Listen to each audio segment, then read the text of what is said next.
let us discuss about weight initialization. So look at this neural network now. So here we can see that there are 4 input neurons. So one input layer and a hidden layer with the 5 neurons and an output layer with the 4 neurons, right?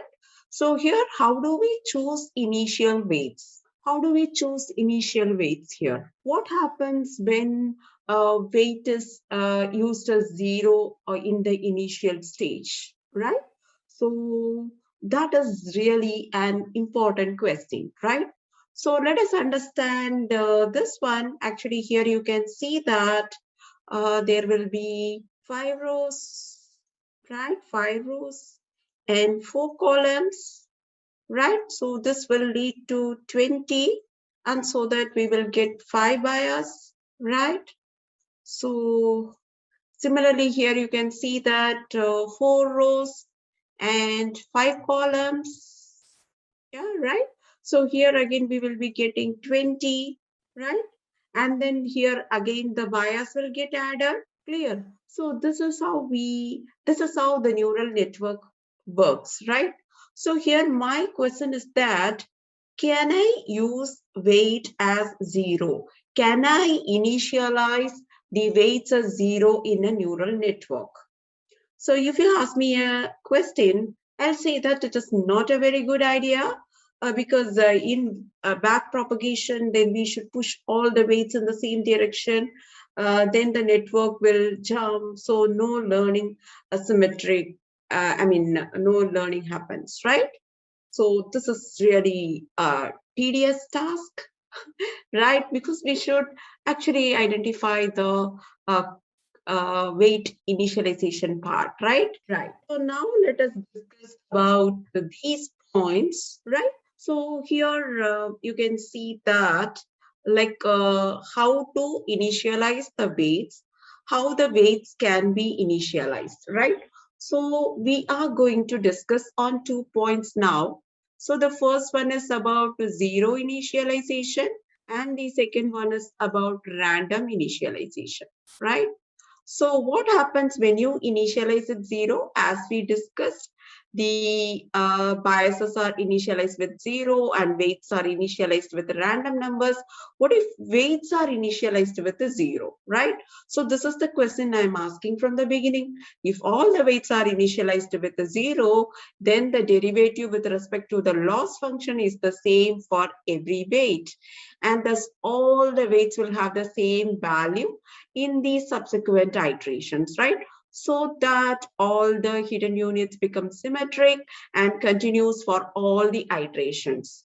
So if I can simply say about it, if you set weights to 0, it does not make it better than a linear model, right?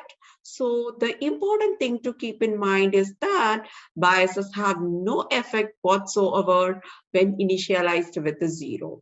So I think this point is clear, right? So now let's discuss about random initialization. So assigning random values to weights is better than 0. But there is one thing to keep in mind, that what happens if weights are initialized high values or very low values? And what is a reasonable initialization of weight values, right? So if weights are initialized with very high values, then when we find out this dot np dot plus b, this becomes higher. And if an activation function like sigmoid is applied, the function maps its value near to 1, where the slope of the gradient changes slowly and the learning will take a lot of time. If weights are initialized with the low values, right? If it is with a low value, what is being expected here? It gets mapped to 0, where the case is the same as the above, right? So this will lead to the problem of vanishing gradient, right? Fine. So we must be very much careful that the weight should be small. Small in the sense it should not be too high, or it shouldn't be very small, right? So this is what I'm saying over here, right? Fine. So what is the next point? weight must be different. Why do I say that weights should be different?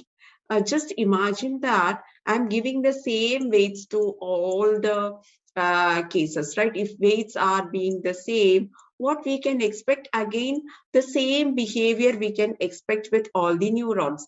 Actually, the real learning may not happen with the neurons, right? So that's the reason we always say that weight should be different.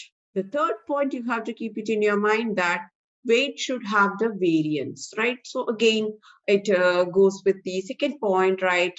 Like whenever we give weights, the weights should have the variance. Again, the same problem, because we are trying to, learn about it, right? So when we try to do it, like these are the, requirements for the weight initialization.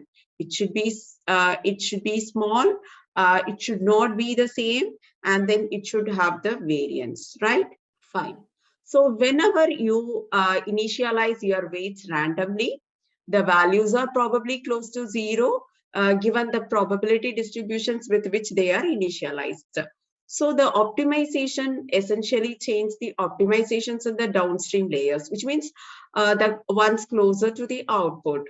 So when we calculate the weights improvement in the upstream, which means the one you are currently trying to optimize, you may face two things. When your weights and gradients are close to zero, the gradients in your upstream layers may vanish because you are multiplying small values, say for example, 0.1 into 0.1 into 0.1 into 0.1, right? So what we will be getting now? 0.0001.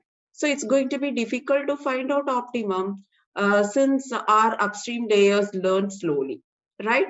So there could be another case which can be opposite to the previous. Like when your weights and gradients are greater than 1, the multiplications become really strong, like 10 into 10 into 10 into 10. So in this case, what may happen is this becomes 10,000, and the gradients may therefore also explode, right? So there is a possibility of explode also, right? So causing number overflows in your upstream layers, so rendering them untrainable, right? So in both cases, your model will never reach its optimum. So we will be using some initializers, right, like Hay or Xavier initializers, which may help us to improve in this, right? So we have discussed about the problems of vanishing and exploding gradient over here. And let us discuss about this normal or naive initialization, right? So what is meant by this normal or naive initialization? Like here, the weights can be a part of normal or Gaussian distribution with mean as 0 and unit standard deviation, right? So the random initialization is done so that the convergence is not to a false minima.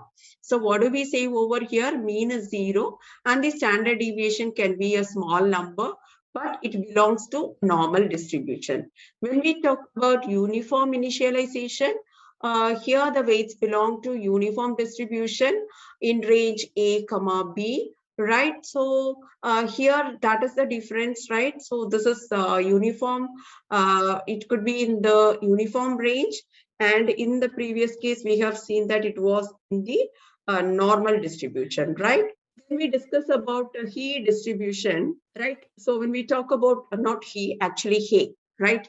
So sometimes people say it as He. Actually, it is better to pronounce it as He initialization, right?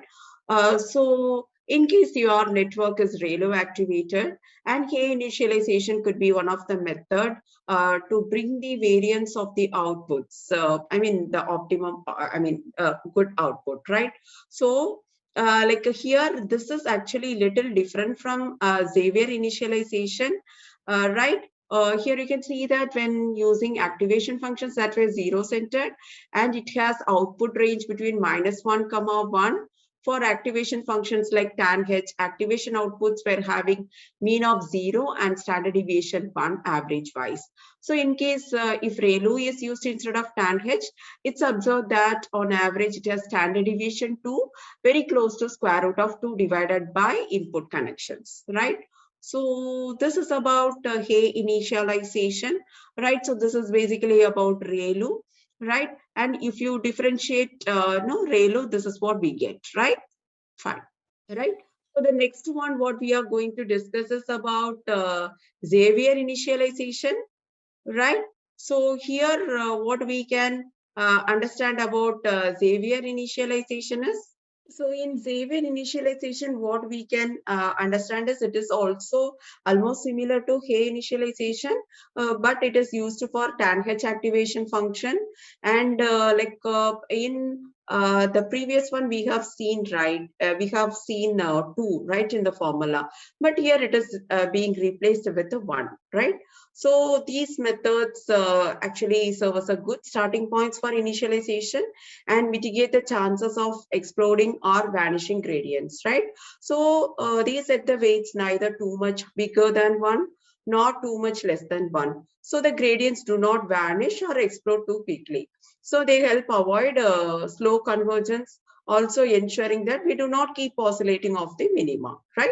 So there exist like other variants of the above, and where the main objective again is to minimize the variance of the parameters, right? So the point to be noted here is like we cannot say which is really good because researchers have worked on it a lot, and what we could say is like everything depends upon the data set that we get. So there is no hard rule or golden rule in no neural network, like whether this will go, whether what will go good with the particular type of data, right?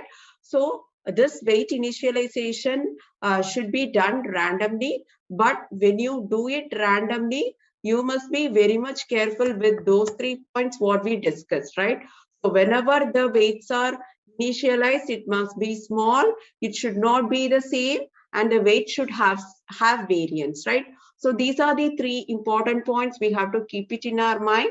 And like this is really important whenever we work with neural network. So hope this is clear to you, right?